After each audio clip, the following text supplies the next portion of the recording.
Hey everybody, it's Jason Blaha here, and someone had asked me a question about just regarding my philosophy for clean eating versus if it fits your macros, because this comes up again. And guys, this is a debate that needs to just go away. It's so absurd.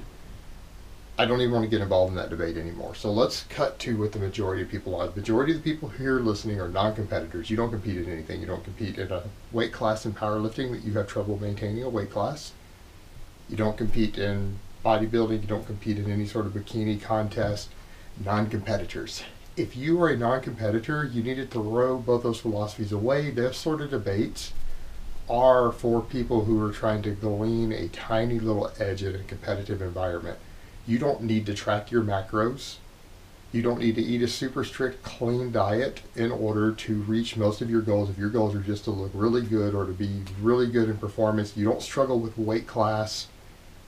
You're not competitive goals. You're not trying to dedicate large portions of your life to competing in some sort of competitive environment with your athletic performance or physique. You're just trying to have good all-around fitness. You lose fat, gain muscle, gain strength, feel better. You don't need to go that far. What I would say for most people is to make it very simple.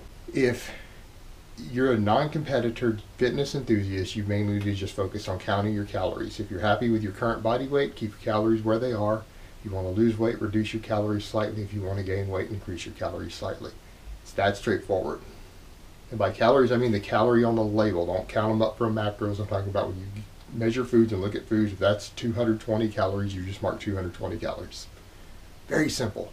Now, in order to keep your health fine and to work on satiety, you mainly need to focus on eating minimally processed foods and the foods that satisfy you the most with an occasional treat. Live your life.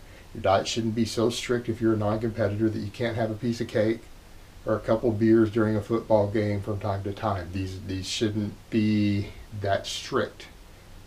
And you also don't need to be so strict with your macros that you actually count your macros, because unless you're eating a really unbalanced diet, there's no way you're going to be deficient in any macro, whether it's carbs, fat, or protein. People out there are like, well, I might be, no, you're not going to be deficient in protein. I tell people that you generally need for gaining muscle 1 to 1.6 grams of protein per kilo of body weight.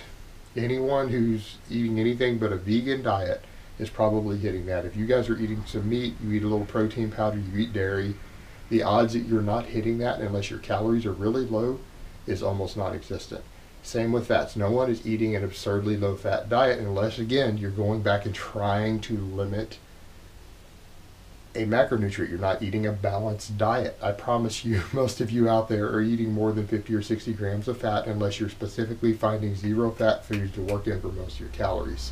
If you're eating a balanced diet, you're getting enough fat and protein. If you're worried about EFAs, take an essential fatty acid supplement, some fish oil or an algae-based omega-3 supplement. Problem solved. There's no need for you to know all these things and to actually track carbs, fat, and protein. Eat a balanced diet, track your calories, and leave the more complex debates for people who are trying to glean a 1% or a 2% advantage in a competitive environment. Now, for competitors, you guys know I have a lot of other info out there. It's a lot more complex for you trying to gain an edge in competition. But for non-competitors, there's no need to waste that much of their time and their life and their obsession and their enjoyment over something like that. Calories, high satiety foods, get plenty of fruits and vegetables. Done. Alright guys, but that's really all I have to say on that today. I hope it has been informative, and I will talk to you guys next time. Let me give you guys a bicep shot before I go. Oh, Mount Vesuvius.